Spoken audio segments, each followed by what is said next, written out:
할렐루야. 이렇게 뜨겁게 환영해 주셔서 감사합니다. 그러면 제가 어디에서 사역한다고 그랬죠? 예, 치앙마이에서 태국에서 사역하고 있는데 우리 많은 분들이 태국에서 안녕하세요 인사를 다 아시더라고요. 태국은 어떻게 인사하죠? 예, 사와디캅이라고 인사하는데 이 손의 위치에 따라서 상대방을 높이기도 하고 낮추기도 합니다. 저번에 봐서 얘기했던 것처럼 턱 밑이나 코 밑에는 사와디캅 인사하며 나보다 낮은 사람이고요.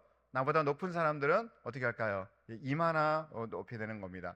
자, 그런데 이렇게 인사하긴 하는데 태국은 왕이 있는 나라잖아요. 예, 그러면 그 왕 앞에 나갈 때는 인사할 때는 어떻게 인사할까요? 예, 이렇게 할까요? 세배할까요? 예, 어떻게 하냐면 저기 태국에서는 왕 앞에 나가면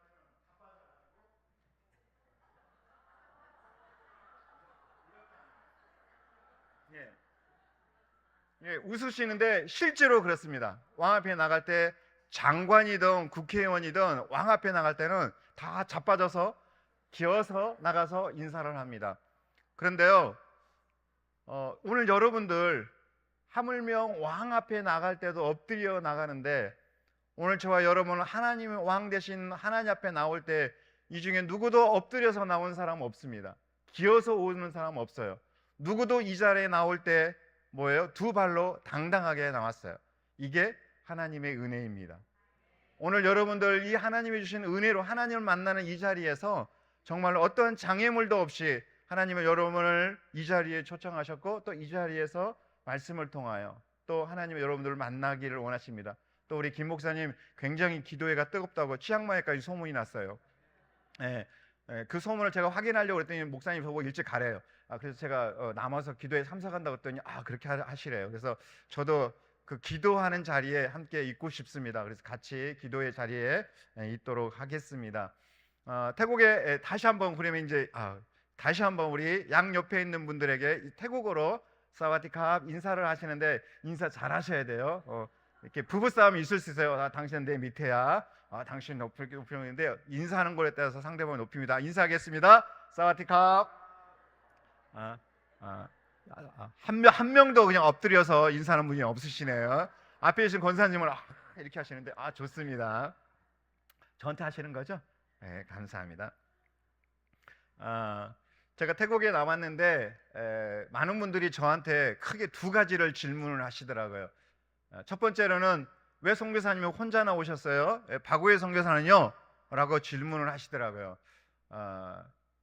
제 아내는 지금 태국에 있고요. 왜냐하면 제가 현지인 사역자가 헤어짐으로 인하여 현지인 사역자가 없어서 저희 두 부부가 다 나오면 주일날 예배를 인도할 사람이 없기 때문에 바구의 선교사는 교회를 지키기 위해서 치앙마이에 남았습니다. 첫 번째 주일을 보낸 다음에 아내가 저한테 카톡을 보냈어요. 여보, 당신이 해야 할 일들을 내가 대신 하고 있는데 이번 주일날 아이들 픽업도 하고 설교도 하고 막 하니까 너무 이렇게 힘들고 심장이 콩닥콩닥 뛰면서 나한테 조금 버겁네 라는 문자를 보내왔어요. 보통 이렇게 하면 아내가 위로받고 싶은 마음이 있잖아요. 그러면 보통 어떻게 해야 돼요? 남자들 같은 경우에는 수고해 이렇게 해야 되는데 제가 뭐라고 얘기했냐면 남편의 그늘이 그렇게 큰 거야 이 자랑질을 했어요. 그러니까 그 다음부터는 답장이 안 와. 연락이 안 오더라고요. 제가 조금 여자의 마음을 읽는데 제가 좀 더딘 것 같습니다. 그래서 지금 박우의 선교사가 혼자 지금 그 일을 감당하고 있고요. 그러면서 하여튼 잘 감당하고 있고 또 저를 위해서 우리 성도들이 함께 기도해 주고 있습니다. 이게 첫 번째 질문이고 두 번째 질문은 어떻게 나오셨어요? 라는 질문이에요. 한마디로 왜 나오셨냐 이거죠. 예. 첫 번째 그 대답은 세 가지 정도를 드릴 수 있는 것 같은데요. 올해 제가 신대원을 졸업한 기수가 제가 98을 졸업했는데 저희 기수가 신대원 총 동창회를 하는데 호스트로 섬겨야 했기 때문에 제가 동창회에 참석하려고 나왔고요. 두 번째로는 저희 교회가 이제 건축이 시작되어지는 과정 가운데 재정이 좀 부족한 부분이 있어서 모금을 위해서 제가 나왔고요. 세 번째로는 이제 2년마다 제가 종합 검진을 하는데 그 기수가 그 연수가 돼서 종합 검진도 받고 또 이렇게 치아 치료도 받으려고 나왔습니다. 나왔는데 이렇게 북일교회에 와서 또 말씀을 전할 수 있도록 기회를 주신 하나님께 다시 한번 감사를 드립니다. 2025년 올 한 해 1월 1일에 친구 목사로부터 카톡이 왔습니다. 새해 인사의 말이었습니다. 지금 밖에 화면에 보이는 것처럼 새해 주님의 사랑 많이 받으세요. 늘 감사하고 응원합니다. 그런데 저는 이 새해에 올라오는 이 인사 글귀보다는 바로 밑에 있는 오늘 저와 여러분이 읽었던 시편 123편 2절의 말씀입니다. 다 보이시나요? 한번 읽어볼까요? 시작.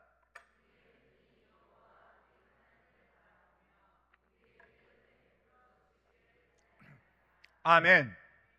이 말씀을 딱 읽는 가운데 보통 같으면 이 말씀이 그냥 스쳐 지나가고 읽을 말씀인데, 이 말씀을 읽는 가운데 은혜를 베풀어 주시고 그 은혜를 기대하고 사모하는 이 한 해가 되어야겠다라는 생각과 함께 다른 성경에서는 이 말씀을 어떻게 표현했을까라는 궁금증이 생기더라고요. 그래서 현대인의 성경을 찾아보았습니다. 우리 한번 읽어볼까요? 시작. 우리가 우리 하나님 여호와를 바라보며 주께서 우리를 아멘. 앞에서는 분명하게 은혜를 베풀어 주실 때까지는 기다리라고 얘기하고 있는데, 그 은혜를 어느 때까지 언제까지 기다려야 될까라는 생각 가운데에 이 현대인의 성경에서는 그 은혜라는 말보다는 더 구체적으로 우리를 뭐 하실 때까지, 불쌍히 여기실 때까지 우리가 기다리나이다. 하나님께서 우리를 불쌍히 여겨주실 때에 하나님이 준비된 신령한 은혜들을 베풀어 주신다는 말씀입니다. 그러면서 불쌍히 여겨주실 때 하나님께서 기다리시고 그 가운데 은혜를 주시는데, 그러면 성경에서는 이 불쌍히 여김으로 인하여서, 그 불쌍함으로 인하여 기도하거나 무언가를 요구했을 때, 그 이치에 있을 때에 하나님이 은혜를 베푸는 사람이 있을 거야 라는 생각하는 가운데에 문득 떠오르는 이 복음서에만 3번에 걸쳐서 기도가 나오는 것을 알 수 있었습니다. 우리가 잘 알고 있는 것처럼 복음서에만 3번에 나오는데, 첫 번째 불쌍히 여겨달라고 기도하고 있는 것이 있습니다. 그것은 바로 마가복음 10장에 나오는 소경 바디메오입니다. 소경 바디메오는 날 때부터 소경이었기 때문에 그는 자연스럽게 거지가 되어졌고, 그래서 사람들을 지나갈 때 그들에게 뭔가를 요구하는 사람이었습니다. 그런데 예수님이 지나간다는 소리를 듣고 바디메오가 어떻게 소리 지르죠? 다윗의 자손이여 뭐 해달라고? 나를 불쌍히 여겨 주옵소서라고 기도하고 있습니다. 이 외침 가운데 그의 신앙 고백과 자신이 어떤 존재인지를, 예수님이 어떤 분인지를 확실하게 보여주고 있는 것입니다. 그 어떤 신앙 고백보다도 깊은 믿음의 고백이었습니다.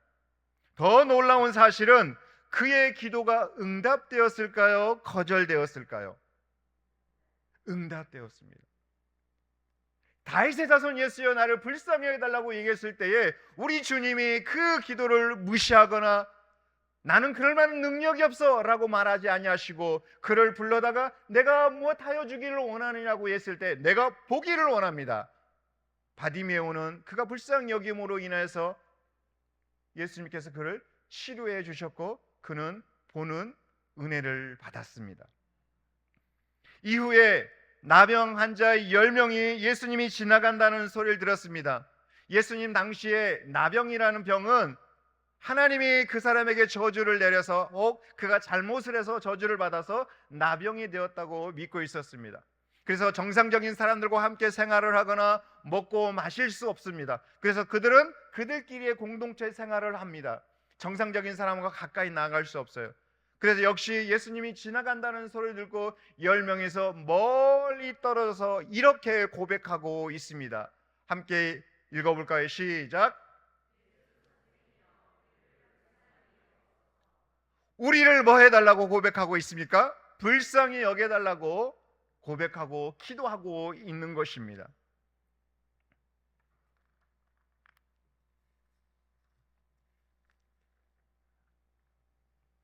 더 놀라운 사실은 그가 이렇게 자신을 불쌍히 여겨달라고 기도했을 때 우리 주님이 그 기도를, 그 응답을 들으시고 역시 뭐 하셨어요? 치료해 주셨습니다.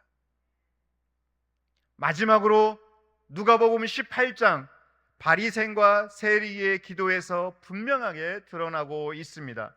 이 두 사람이 이제 기도하러 성전에 올라갑니다. 먼저 바리새인이 자리를 잡고 하늘을 바라보며 하나님이여 라고 부르시면서 그가 기도합니다. 그러면서 자신이 하고 있는 일들, 자신이 했던 일들을 피하라듯이 기도합니다. 하나님, 저는 금식도 합니다. 저는 간음도 하지 아니하였고 토색하지 아니하였고 저는 이런 일을 기도했습니다. 제가 하나님 보시기에 이런 일들을 했고 11조도 했고 더 많은 일들을 감당했습니다 라고 떳떳이 바라보며 기도하고 있습니다. 그런데 이와 같이 또 다른 세리는 그 뒤에서 기도하면서 감히 하늘을 올려다도 보지도 못하고 가슴을 치며 이렇게 기도합니다. 하나님이여 불쌍히 여기소서, 나는 죄인입니다 라고 고백하고 있습니다. 역시 누구의 기도가 응답되었습니까? 세리의 기도입니다.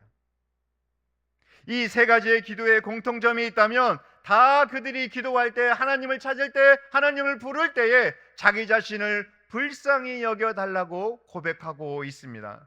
새 번역본에 보니까 나를 궁일이 여기소서 라고 말하고 기도하고 있습니다.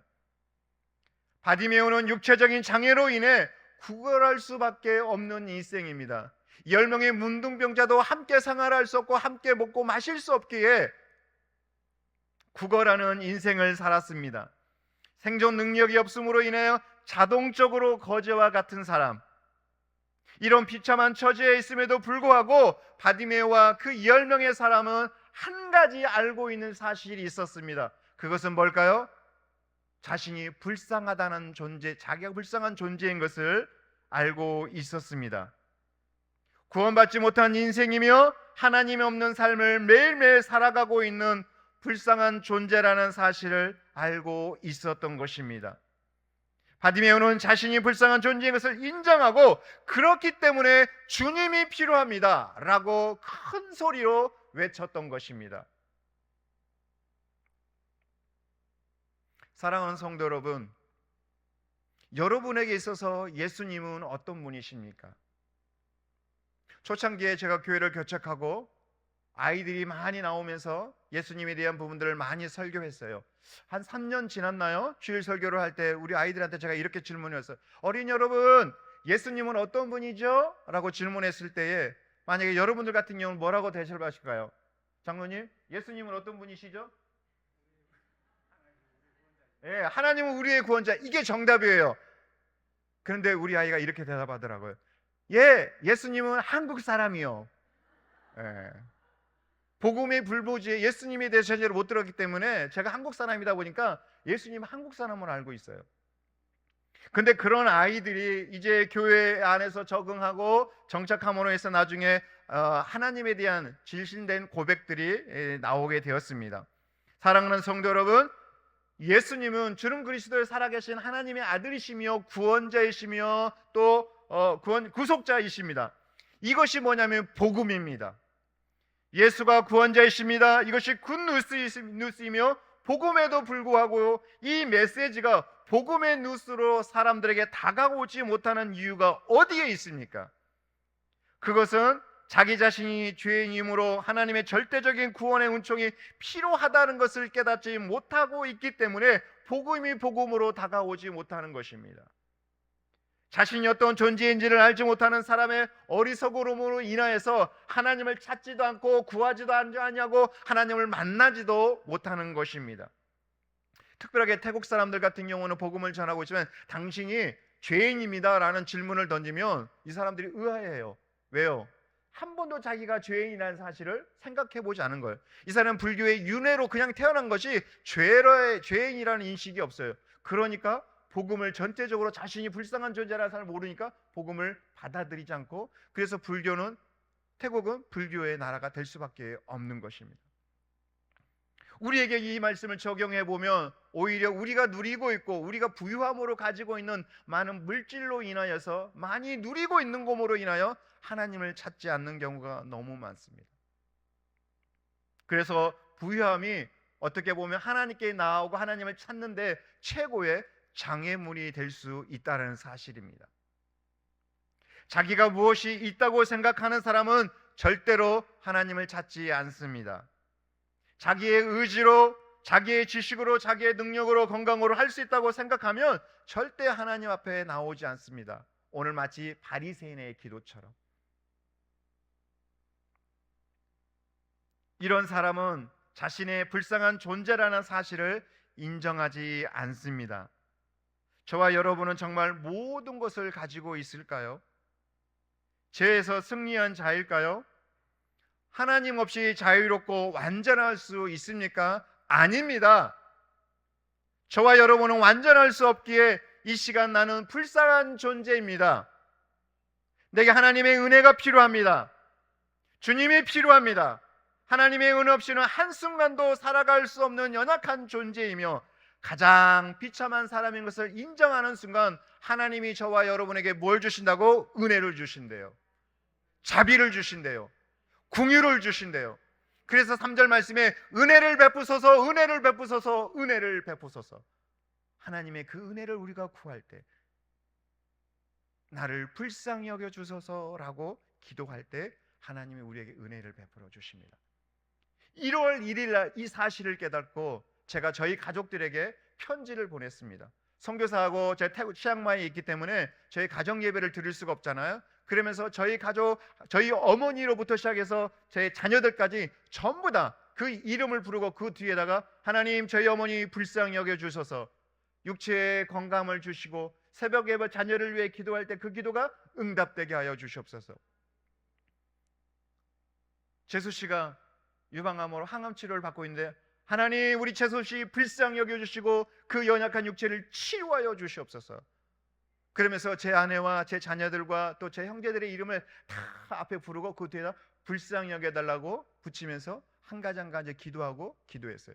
그리고 그 이후로 지금까지 계속 기도의 자리로 나갈 때마다 하나님 불쌍히 여겨주세요. 우리 교회를 불쌍히 여겨주시고 우리 성도를 불쌍히 여겨주시고 우리 성도 한 사람 한 사람을 다 부르가면서 하나님 이 영혼을 불쌍히 여겨주세요 라고 기도하고 있습니다. 그럴 때마다 하나님 바디메오가 받았던 은혜, 10명의 뭉뚱먼자가 받았던 은혜, 세리가 받았던 그 기도의 응답이 우리 교회 가운데 불쌍히 여기는 자들 가운데 일어나게 하여 주옵소서라고 기도합니다. 오늘 이 은혜가 여러분의 있기를 주의 이름으로 축원드립니다. 더 놀라운 사실은 세상 사람들은 자신의 불쌍함을 절대로 뭐하지 않죠? 표현하지 않습니다. 이야기하지 않습니다. 말하지 않습니다. 왜요? 자신의 불쌍함과 자신의 연약함을 드러내는 순간 마치 하이에나가 음식을 물고 늘어떨어지면서 뭐예요? 뜯어내는 것처럼 세상 사람들은 우리의 불쌍함을 비판하고 손가락질하고 비아냥거리며 조롱하기 때문입니다. 우리를 더욱 비참하게 만드는 것이 어찌 보면 세상 사람들입니다. 그러나 우리는 우리 하나님 앞에 얼마든지 불쌍히 여겨달라고 기도할 수 있습니다. 아멘. 더욱 낮아질 수 있습니다. 왜냐하면 우리의 불쌍함을 통하여 하나님이 우리를 뭐 하시기 때문에? 치료하시기 때문에, 은혜를 베푸시기 때문에, 하나님이 만나 주시기 때문입니다. 내가 어떤 존재인지를 알기 때문에 하나님을 찾을 수밖에 없는 거예요. 그러니까 하나님께서 뭐예요? 우리를 불쌍히 여겨주심으로 은혜를 주시는 거죠. 더 놀라운 사실은 우리가 불쌍하기 때문이 아니라 하나님의 속성에 의해서 우리에게 자비를 베풀어 주신다는 겁니다. 그래서 예배소서 2장 말씀에 긍휼하심이 풍성하신 하나님이, 그 하나님이 우리에게 뭐래요? 은혜를 베풀어 주신다는 거죠. 자비를 베풀어 주십니다. 그러니까 우리는 얼마든지 하나님 앞에 가서 세상 사람들 앞에서 우리 불쌍함이 아니라 하나님 앞에서 많이 뭐예요? 그 불쌍함을 내려놓고 하나님 불쌍히 여겨주세요. 내 자녀를 불쌍하게 해주시고 내 남편을 불쌍히 여겨주시고 우리 한국교회를 불쌍하게 여겨주시고 우리 북일교와 내 주변에 있는 한 사람 한 사람 불쌍히 여겨달라고 했을 때에 우리의 연약함이 드러나면서 하나님 우리에게 뭐예요? 은혜를 베풀어 주시는 거예요. 그러니까 우리는 얼마든지 하나님 앞에 특권을 가지고 불쌍히 여겨달라고 기도할 수 있는 겁니다. 세리의 기도처럼, 10명의 문둥병처럼, 바디메오처럼.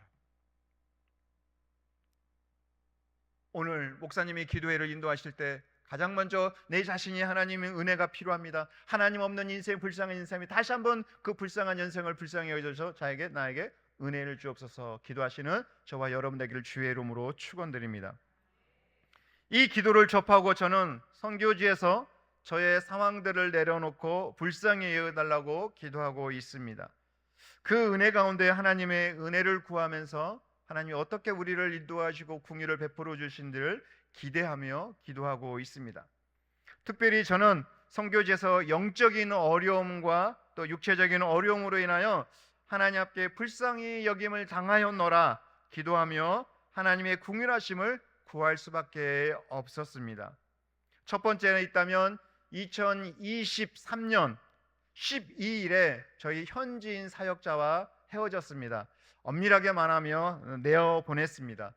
거의 6년 가까이 함께 교회를 개척하고 함께 사역을 했던 현지인 사역자였는데 그 사역자를 내어 보냈습니다. 좋은 관계 가운데 내어 보내면 좋겠지만 상황은 그렇지 않습니다. 함께 사역을 하면서 중간중간에 재정적으로 인하여 조금 뭐라고 그럴까요? 깨끗하지 않는 모습들이 몇 번 있었습니다. 이제 산에서 내려오는 우리 아이들을 돌보는 가운데에 그 아이들을 돌볼 수 있도록 제가 전적인 재정을 지원하면서 돌봤는데 나중에 코로나 가운데 우리 그 돌보는 학부모 한 사람이 찾아와서 그 우리 현지인 아짠한테 빚을 졌다고 얘기를 하는 거예요. 아니 그게 무슨 말이냐? 뭐 돈을 주고 이렇게 했냐? 그랬더니 아니라 그 아이를 돌보는 돌보는 그 일로 인하여서 생활비를 계속적으로 보내고 있었던 거예요. 깜짝 놀랐죠. 우리가 그 교회에서 지금 그 아이들을 돌보라고 지금 우리가 돌보고 있는데 너희들도 돈 줬어? 나중에 알고 보니까 우리도 그 아이를 돌보는데 재정을 후원하고 부모님들한테도 그 돈을 받고 그러니까 이중으로 받았던 거죠. 그리고 우리한테는 부모님한테 받았다는 얘기도 안 하고 또 그 학부모들한테는 우리가 교회에서 지원한다는 얘기도 안 했던 거죠. 그런 상황을 알게 되고 하나님 이걸 어떻게 해야 될까요? 어떻게 해야 될까요? 기도하는 가운데 하나님께서 제 마음 가운데 쫓아내기보다는 그 궁일한 마음을 좀 주시더라고요. 그래서 이 문제로 인하여서 좀 재정이 부족하다 생각해서 그 아이 불러다가 놓고 재정이 부족해서 그랬냐라고 이야기하면서 다시는 학부모들한테 돈을 받지 않는 조건으로 우리가 그 아이들을 또 3,000바씩 올려주면서 전기세하고 물세도 다 데워줄 테니까 다시는 받지 말아라 라고 이야기를 하고 마무리되었어요. 근데 그 이후에도 종종 뭐 샴푸값, 비누값 매월 또 받았다고 얘기를 하더라고요. 아니 저도 샴푸 쓰면 한 3개월 이상 쓰는데 뭐 달마다 이렇게 돈을 받는 거 보니까 괘씸도 하고 그런 가운데 그냥 좀 넘어갔는데 2023년 11월 이제 마지막 주에 우리 성탄절 준비하려고 전 교인들이 모여서 회의를 하는 가운데 우리 현지인 사역자가 일어나더니 약간 화난 목소리로 자신의 감정을 드러내면서 교회의 재정이 정직하지 않고 건축에 있어서 변호사를 사면하고 땅을 사는 데에 거기에 대한 불만을 탁 던지더라고요. 근데 그 불만 속에서 정확하게 하나님께서 저에게 저 사람이 지금 나한테 꿍해 있고 거의 1년 가까이 거의 회의도 안 왔거든요. 꼭 필요한 회의 외에는 관계가 좀 약간 틀어져서 거의 뭐 이렇게 특별한 일 없이 이렇게 좀 서먹서먹하게 보냈는데 그 서먹서먹하게 되었던 그 모든 원인들을 그 한마디에 톡 하면서 그 마음을 보게 하시더라고요. 저 사람이 우리 교회가 지금 땅을 사고 그 다음에 그 일들을 진행하는 가운데 자기 이름으로 땅을 사고 그 다음에 그 법인단체로 넣는 과정 가운데 삐져 있구나 라는 생각이 딱 들더라고요. 그 말이 무슨 말이냐면 저희들이 이제 1억 5천 주고 교회 건축을 위해서 땅을 샀거든요. 근데 이 현지인 사역자는 자기 이름으로 땅을 살 줄 알았어요. 근데 제가 땅을 살 때 저의 이름도 하지 않고 우리 교회인들의 이름도 하지 않고 그 현지인 사역자 이름도 하지 않았어요. 왜냐하면 현지 사역자의 이름을 하게 되면 언젠가는 저는 떠나게 되잖아요. 그러면 그 이름이 그 땅의 건물이 다 누구의 이름으로 되어 있어요? 그 사람 이름으로 됐기 때문에 나중에 내가 떠나게 되면 내 재산이 되겠다는 생각을 갖고 있었던 거예요. 근데 제가 그 이름을 하지 않으니까 삐져 있었던 거죠. 심지어 그 이름을 그 현지인에 입장을 하면 이 사람들이 저 몰래 그 땅 문서 가지고 와가지고 융자도 받고 뭐 이렇게 이런 경우가 참 많아요. 또 심지어 우리 주변의 선교사님 같은 경우는 현지인 이름을 해가지고 교회, 땅, 건물, 학교 빼앗긴 사람들이 많거든요. 그걸 알고 있었기 때문에 저의 이름도 하지 않고 그 사람 이름도 하지 않고, 그래서 태국의 정부에서 인정해주고 있는, 종교성에서 인정하고 있는 총회가 있습니다. 우리로 하면 합동측 뭐 이런 총회죠. 그 총회의 법인 단체 이름으로 샀는데, 이제 그 사람은 자기 이름으로 할 줄 아는데 제가 상담도 하지 않고 그 이름을 딱 사버리니까 거기에 대한 불만을 건드린 거죠. 아, 하나님 저 사람이 삐져 있었구나, 이제 같이 못 가겠구나 라는 생각을 하게 됐죠. 이제 그러면서 이제 그 사람하고 불러서 이제 이야기를 해야 되는데, 그래서 해야 되는데 제 마음 가운데 하나님께 금식할 마음을 주시고, 금식하는 가운데 그 사람이 7년 동안 같이 일했던 것들을 이렇게 저한테 서운하거나 하나님 앞에 실수한 것들, 잘못한 것들이 막 A4 용지에 따지려고, 만나면 이제 너 이런 잘못했잖아 따지려고 적어보니까 A4 용지 3장 나오더라고요. 예, 다 해가지고 하나님 금식하고 기도하는 가운데 3장 나와가지고 이거 들고 가, 너 이거 잘못했으니까 이제 너 교회 나오지 말고 너 따로 개척해, 이렇게 하려고 했는데 또 하나님이 긍휼한 마음, 불쌍한 마음을 주시더라고요. 그러면서 저한테 세 가지 원칙을 정했었는데, 뭐였냐, 첫 번째로는 그 A4 용지에 3장 나오는 거 그거 가지고 내어놓지 않고 내놓지 않는다. 두 번째로는 그 웃으면서 기쁜 마음으로 대화한다. 세 번째로는 아름다운 관계로 헤어진다. 3가지 원칙을 정하고 불렀어요. 그래서 교회에 불러서 같이 이야기한 다음에 내년에는 너도 나이가 있으니까 개척하고 나가라. 그다음에 저희들도 이제 새롭게 개척을 하고 하면서 마지막 주에 이제 고별 설교하고 그다음에 충분히 좋은 관계로 헤어졌어요.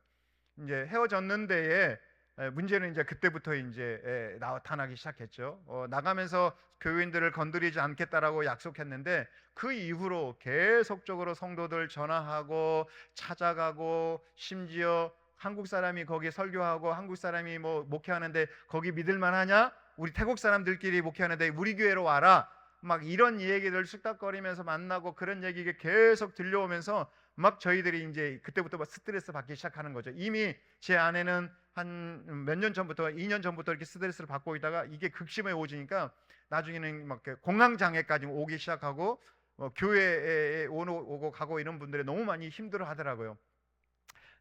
그런 가운데 있다가 놀라운 사실은 하나님께서 저희를 불쌍히 여겨주셨는데, 저희가 들려오는 긍휼의 말은 이런 거였어요. 그래서 그분들이 계속 사람들이 찾아가서 이야기할 때 우리 성도가 이렇게 이야기했다고 합니다. 사진 보여주실래요? 이 사진은 2023년 10월 달에 저희 저희 교회에 세례를 받은 사진입니다. 중간에 저희가 세례를 베풀려고 대학생들도 교육하고 했는데 이상하게 대학생들은 떠나가더라고요. 그런데 이제 교회가 6년, 7년이 되어지는 가운데 초창기에 만났던 어린 영혼들이 이제 중고등부가 되어지면서 세례 받을 만한 나이가 됐어요. 그래가지고 제가 처음으로 12명에게 세례를 베푼 사진인데요. 왜 이 사진을 보여주냐면, 그 나간 사역자가 계속적으로 우리 성도들 찾아가고 우리 교회 나와라, 우리 이런 얘기할 때 이때 세례 받았던 우리 성도가 이렇게 이야기했대요. 찾아와서 얘기할 때, 내가 우리 박영진 선교사님한테, 목사님한테 복음을 받고 내가 그분에게 성경 공부를 받고 내가 이분한테 내가 세례를 받았는데 이 교회가 우리 교회인데 어디를 가냐라고 말했대요. 아멘. 그 이야기를 듣는데 너무 감동되더라고요. 너무 기쁘더라고요. 아, 우리 성도들이 이렇게 고백을 할 수 있는 믿음의 단계까지 왔구나 라는 생각이 드니까 너무너무 감사가 절로 나왔어요. 그러면서 우리 아이들에게 아이들뿐이 아니라 우리 성도들이 더욱더 단단해지면서 더욱더 더 하나가 되어지는 놀라운 시간이 놀라운 그 은혜가 있었습니다. 특별하게 우리 아이들 중에 잘 자라가고 있고요. 다음 사진을 보시면 이 사진은 우리 초등부 지금 4학년, 5학년 아이들 중에 저하고 매주 토요일 날 지금 4년 동안 함께 성경 공부를 하고 있는데요. 왼쪽 사진 같은 경우는 저 책 2권을 지금 2번을 떼고 이 오른쪽 사진은 더 큰 책으로 해도 다시 성경 공부가 시작됐어요. 저 중에 한 아이가 저보고 그러더라고. 뜬금없이 선교사님은 이제 나이가 먹으면 어떻게 할 거예요? 그러더라고. 나 한국 들어가야죠. 한국 들어갈 거야. 그랬더니 그럼 교회는요? 너 있잖아. 네가 맡아서 이제 교회 해. 그리고 네가 목사님 다음으로 네가 이 교회 맡아서 해야지. 그랬더니 이 아이가 그날 집에 들어가가지고 엄마한테 얘기하기를 내가 이 교회를 책임져야 된대. 내가 그래서 목사가 돼야 된대. 나 앞으로 목사할 거야. 그렇게 고백했다고 그러더라고요. 그래가지고 하고 있는데 저 아이들 중에 제 뒤를 이어서 우리 교회를 잘 이끌어가는 우리 다음 세대가 만들어질 수 있도록 기도해 주시기를 주의 이름으로 축원드립니다. 저 아이들도 저렇게 성경 공부 남자애들도 하지만 또 고등학교 고3, 고2 아이들도 함께 지금은 수요일 날마다 공부하고 있습니다. 사진 보시면 저게 이제 목적이 이끄는 삶 태국어판으로 저 매일 매일 공부하고 있거든요. 다행히 가운데에 있는 아이가 이번에 고3인데 치앙마이 대학교에 법학과 붙었습니다. 치앙마이 대학교는 태국에서 5번째 손가락 안에 들어가는 대학교고요. 그 다음에 북쪽에서는 거의 서울대의 수준이 해당되는데 거기에 이번에 합격했어요. 이번 합격해가지고 저 아이한테 제가 나오기 전에 선물도 주고 안수 기도해 줬어요. 궁금하죠? 어떤 선물 줬는지요?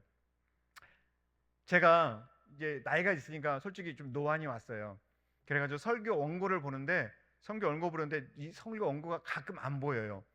이거 설교 원고 글씨를 크게 하는데도 잘 안 보여가지고 어떻게 할까 하다 보니까 주변의 선교사님들이 갤럭시 탭 그다음에 아이패드로 설교를 넣어가지고 그걸 보고 하더라고요.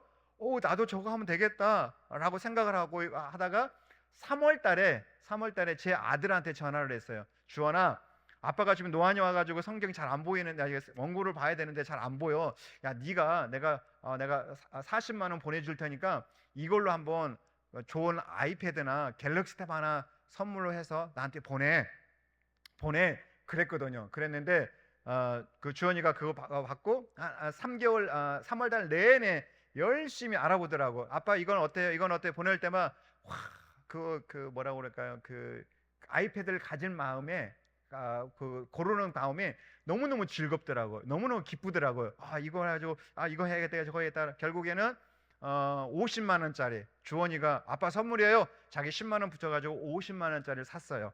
사가지고 4월 둘째 주에 치앙마이에 들어오시는 선교사님을 통해 가지고 그 50만 원짜리 갤럭시 탭을 받았어요.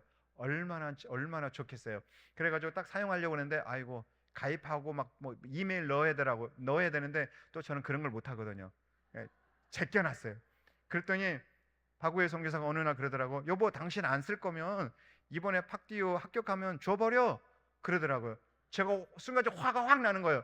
여보, 이거 내가 눈이 안 보여서 지금 내가 산 건데 당신 마음대로 줘라 마라. 화가 확 나더라고요. 제가 그랬거든요. 조용히 해. 이건 내 거야. 전적인 권한이 나한테 있어. 제가 그랬거든요. 그리고 이제 있었는데 그 다음 주에 우리 이 팍지오라는 아이가 합격했다는 거예요. 수요일 날 성경에서 목적이 이끄는 사람하고 나 딱 3일 썼는데 딱 오는데 공격 부분 끝냈는데 하나님께서 마무리 기도하는 가운데 영신아, 너보다는 팍디오가 더 필요하지 않겠냐? 이 마음을 딱 주시는 거예요. 이미 박우혜 선수가 한번 저질렀는데 거기에 대한 약간의 부담감이 있었는데 기도하는 거 딱 생각나더라고요. 그래가지고 다 돌려보낸 다음에 팍디오를 쥐고 저희 집으로 데리고 갔어요. 그리고 가지고 그 갤럭시 탭을 딱 내놓고 띠오야, 실은 말이야 이런 내가 눈이 안 보여가지고 이렇게 해가지고 사가지고 왔어. 그래가지고 근데 하나님께서 너 주라고 그러시네. 주고 안수 기도해 줬어요. 그리고 이렇게 얘기했죠. 야, 너 이거 받으면 너 대학교 들어가는 거, 법대 들어가는 거 알아. 공부 많은 거 알아. 딱 하나만 해라. 뭐냐면 주일 성수 꼭 해라. 왜냐면 다음에 들어갈 애들이 다 너 보고 있는데 네가 주일 성수 안 하면 큰일 난다. 그거 하나 딱 약속을 잡았어요. 그리고 걔를 주고 제가 금요일 날 수요일 날 걔를 주고 제가 금요일 날 5월 2일 날 나왔어요. 2월 2일 날 나와가지고 저한테 이제 나오면 차를 주겠다고 하는 장로님이 계셨어요. 그래서 이제 제가 인천공항에 딱 도착하니까 6시더라고요. 그래서 그분을 만나러 이제 공항버스를 타고 가가지고 그 집에 도착하니까 9시예요. 근데 제가 제일 먼저 한국 가면 이거 먹어야지 이거 먹어야지 했던 음식이 청국장이었거든요. 장로님 나 그 청국장 사주세요. 그랬더니 같이 가자 그러더라고요. 그러면서 이제 그분한테 이제 그 이 팍디오와 함께 교회에 대한 이야기를 딱 설명을 해드렸어요. 설명을 다 하고 그 간증을 딱 끝났는데 권사님이 깜짝 놀라시는 거예요. 목사님, 선교사님, 아 왜요? 그러면서 하는 얘기가 뭐였냐면 목사님이 선교사님이 나온다고 할 때 기도를 하는 가운데 하나님이 뜬금없이 이번에 선교사 나오면 50만 원 줘라 그러시더래요. 아니 그러면서 기도하는 가운데 그분이 그렇게 질문했대요. 왜 하나님 왜 50만 원이에요? 저 남편이 지금 이제 그 은퇴하고 재정적으로 넉넉하지가 않아요. 하나님 50만 원 말고 30만 원 하면 안 될까요? 이렇게 질문을 던졌대요. 예. 그리고 그 이후로 계속 자기 마음 가운데 50만 원, 30만 원, 50만 원, 30만 원, 50만 원 계속 하고 있었는데 제가 오자마자 팍디우한테 50만 원짜리 갤럭시 탭 주고 왔습니다. 그랬더니 그분이 깜짝 놀라서 목사님 왜 하나님께서 자기에게 50만 원인지 이유를 알았대. 그리고 그 30만 원이 쏙 들어가면서 선교사님 쓰세요. 그러면서 50만 원을 딱 내놓으시더라고요. 아멘. 믿음 있으신 분만 아멘. 네. 그렇게 해서 제가 뭐라고 그럴까요? 그분을 통해서 어려움을 당했는데 하나님께서 이렇게 은혜를 베풀어 주시더라고요. 그러면서 저한테 그 간증을 통해서 그 역사 체험을 통해서 제가 느꼈던 건 뭐냐면 하나님 이번에 제가 한국에 들어와서 교회 건축에 대한 이야기를 해야 되는데 재정에 대한 이야기를 해야 되잖아요. 되게 대한 부담감도 있고 하나님 두렵고 떨리는 마음도 있습니다. 어떻게 해야 될까라고 생각하고 있는데 들어오자마자 첫 번째 그 권사님의 재정을 채워주심을 통해서 이 일은 하나님이 하시는구나. 하나님 앞에 불쌍히 여겨달라고 기도했더니 하나님께서 이렇게 채워주시는구나. 이제 하나님께서 하시겠구나 라는 기대감이 생기더라고요. 그러면서 아직까지 응답이 없습니다. 그렇지만 하나님께서 그 일을 하시겠다는 확신이 있었고 하나님의 은혜 베풀어 주심을 기도하고 또 소망하면서 여기까지 오게 되었습니다. 두 번째 제가 불쌍히 여김을 당했던 것은 여러분들도 알고있다시피 제가 이번에 미얀마 지진으로 저희 가정이 큰 피해를 입었습니다.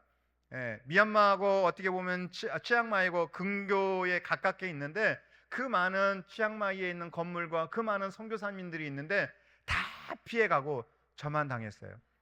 저희 아파트만 건물이 저희 보시면 알겠지만 저희 현관 지금 앞벽에 X자로 쫙 갈라져 있죠. 저 오른쪽이 저희 집인데 그 다음에 비상 계단 저희 보면 다 밖에 보여요. 다 깨졌어요. 그래가지고 지진이 날 때에 저렇게 막 떨어지니까 모든 차들을 다 건물 콘도 밖으로 다 내보냈더라고요. 왜냐면 무수수 떨어지니까. 지금 비상 계단의 모습이고요. 다음 사진을 보시면 저희 집 안에 들어가 보면 실질적으로 지진으로 인해서 막 흔들렸을 때 다 뭐 천정에 떨어지고 그 위에 있는 거 다 저기 이렇게 바닥에 떨어지는 일들이 있었고요. 다음 사진을 보시면 이제 저희 부엌의 벽인데 쫙 거기 갔고 거실 벽에서는 이렇게 밖에 보이면 정말 밖이 보여요. 빛이 들어올 정도로. 그래서 저희들이 더 이상 여기서 살 수가 없구나 라는 생각을 하게 되고 그 이후로 3일간 그 건물 안으로 바리케이를 치면서 못 들어가게 하더라고요. 왜 또 언제부터 여진으로 무너질지 모르니까. 그런 가운데 있다가 집이 없으니까 살 집을 또 구해야 되잖아요. 교회 첫날은 교회에서 저희 신라만큼 교회에서 잤는데 정상적으로 생활이 안 되더라고요. 그래서 마침 선배 선교사가 자기 집 임시 센터로 했던 부분들을 내어주었는데 거기서 이제 거의 한 달 넘게 생활을 했습니다.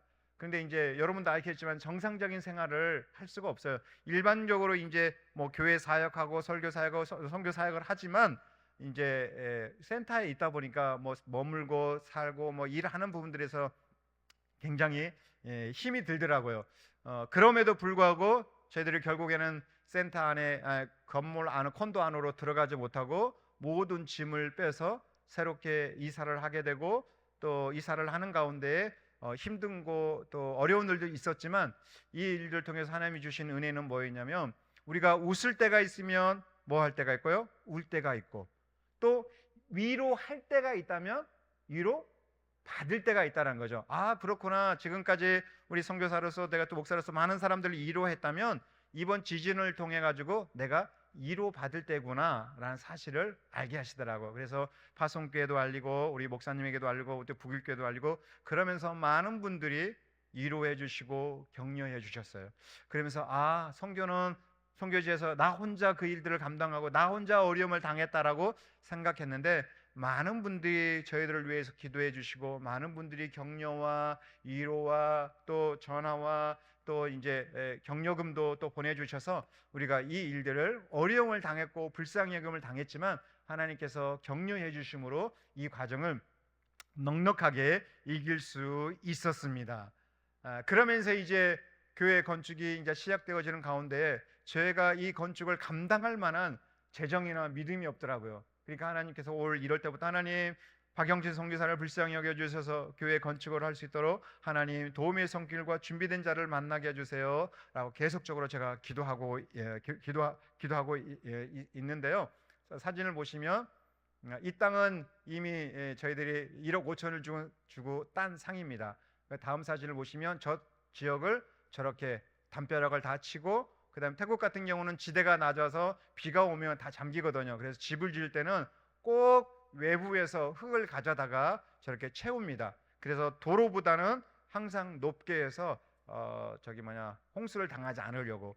저 작업까지 다 하니까 거의 1,800만 원에 거쳐서 저 작업까지 다 마쳤습니다. 그래서 저희 건축을 요이땡 하면 되는데 재정이 좀 부족해서 이번에 파송교에 와서 목사님한테 말씀드렸더니 일단은 건축이 시작되어지면 도와주시겠다라는 응답을 주셨어요.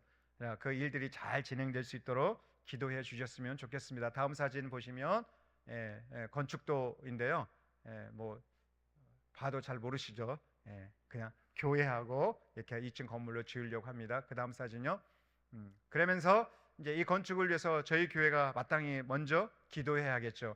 특별하게 저희 교회가 날마다 기도하고 있는 3가지 기도의 제목이 있습니다. 잘 들으시고 기도해 주세요. 첫 번째로는 2억 5천에 해당되어지는 교회 재정이 필요하거든요. 그 재정이 채워질 수 있도록. 두 번째로는 이제 교회 건축이 시작되어지면 건축업자가 와서 그 일을 하는데 하나님 건축업자가 이 건축할 때 이 재정을 정직하게 사용하게 해달라고. 건축 재주를 가지고 장난치거나 하나님을 두려운 마음으로 건축 재정을 정직하게 사용하게 해달라고 위해서 기도해 주시고요. 세 번째로는 이 교회를 지을 때 우리 신라만콩 교회 성도들이 주인의식을 갖게 해달라고. 어차피 재정이 오고 교회를 지는데 저건 선교사님 거야, 선교사님이 다 했어, 선교사님이 지었어, 이렇게 하면 우리 신라만콩 교회 성도는 손님이 되잖아요. 주인의식이 없잖아요. 저는 그걸 원하지 않거든요. 그래서 계속적으로 함께 기도하고 너희들의 재정이 와야 되고 너희의 기도가 와야 되고 너희의 주인의식으로 함께함으로 이 교회가 지을 수 있던 간증할 수 있는 기도의 제목이 우리 성도들에게 있기를 위해서 기도해 주셨으면 좋겠어요. 그러려면 정말로 10원 한 장이라도 와야 되고 그 땅을 위해서 한번 금식이라도 기도하고 벽돌 한 장이라도 올려 해야지 주인의식이 되거든요. 그래서 제가 그걸 위해서 성도들 시간 있을 때마다 기도의 자리로 그 땅 건축 땅에 가서 저렇게 기도하고 또 실질적으로 기도하게 하고 주인의식을 갖게 하려고 합니다. 건축은 조금 더디해도 괜찮습니다. 그러나 성도가 그 마음이 채워진다면 우리 교회 가운데 그 일들이 이루어질 수 있도록 기도해 주셨으면 감사하겠습니다. 우리 권사님 좀 아멘 크게 하셨고 나머지 분들은 안 하셨는데 기도해 주시기를 주의 이름으로 축원드립니다. 아멘. 그러면서 이렇게 설명을 드렸지만 우리 신라만콩교회 어떻게 생겼는지 궁금하시죠? 그래서 제가 3분짜리 작년 2024년 저희 교회가 어떤 일들이 있었는지 어떻게 예배를 드렸는지 한번 동영상을 보도록 하겠습니다. 자, 3분 정도니까 잠깐 보시면. 안녕하세요. 저희는 치앙마이에서 선교하고 있는 박영신 화구의 선교사입니다. 주일 아침 성도들이 미리 와 예배를 준비하고 있습니다. 자, 예배실로 올라가 볼까요? 이제 주일 아침 예배가 막 시작되고 있습니다. 찬양으로 함께 예배드리는 저희 교회의 모습입니다. 저희 찬양 한번 들어보실래요?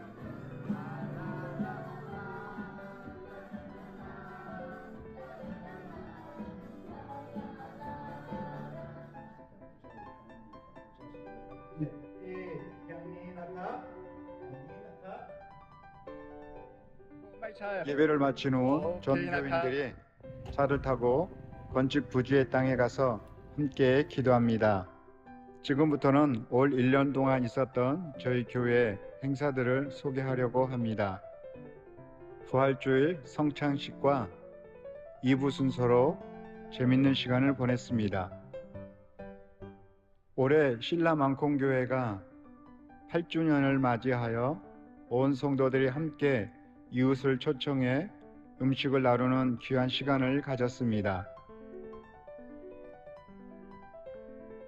태국은 어머니의 날과 아버지 날이 따로 구별되어져 있습니다. 이날 어머니들을 모두 강대상 앞으로 나오게 하여 안수하며 축복해 주었습니다. 10월 전교인 성경 퀴즈 대회를 진행했습니다.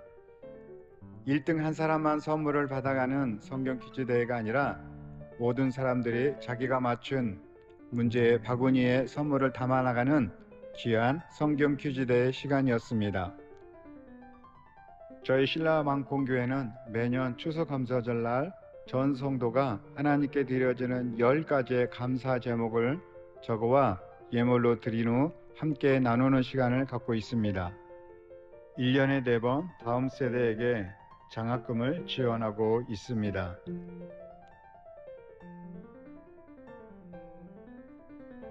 말씀 아니면 사람을 바꿀 수 없기에 부지런히 성경 공부를 통하여서 말씀을 교육하고 있습니다. 다행히 어린아이들이 저와 성경 공부하는 것을 참 좋아하고 있습니다. 기회가 되어지는 대로 처음 교회에 나온 아이들이나 전도된 아이들은 따로 교회에 불러 복음을 전하고 있습니다. 저희 신라만콩교회를 위해서 기도해 주세요. 기도의 제목은 자막에 나와 있는 것처럼 3가지 기도의 제목을 놓고 기도해 주시면 감사하겠습니다. 예, 감사합니다. 이제 말씀을 마치도록 하겠습니다. 사랑하는 성도 여러분, 세상 사람들 앞에서 불쌍히 여김을 받는다는 것은 초라한 일이지만 우리 하나님 앞에서는 얼마든지 가능합니다. 하나님 앞에서는 어떤 것도 흠되지 않고 부끄럽지 않습니다. 왜냐하면 이것이 주님의 자녀의 특권이기 때문입니다. 그래서 오늘 이 시간에 또 같이 기도하실 때 하나님 나를 불쌍히 여겨주시고 하나님은 은혜가 없이는 삶을 살아갈 수 없는 자입니다. 우리 남편을 불쌍히 여겨주시고 우리 자녀를 불쌍히 여겨주시고 이 나라 민족을 하나님 불쌍히 해달라고 기도할 수 있는 우리 모두가 되었으면 좋겠습니다. 함께 기도하겠습니다.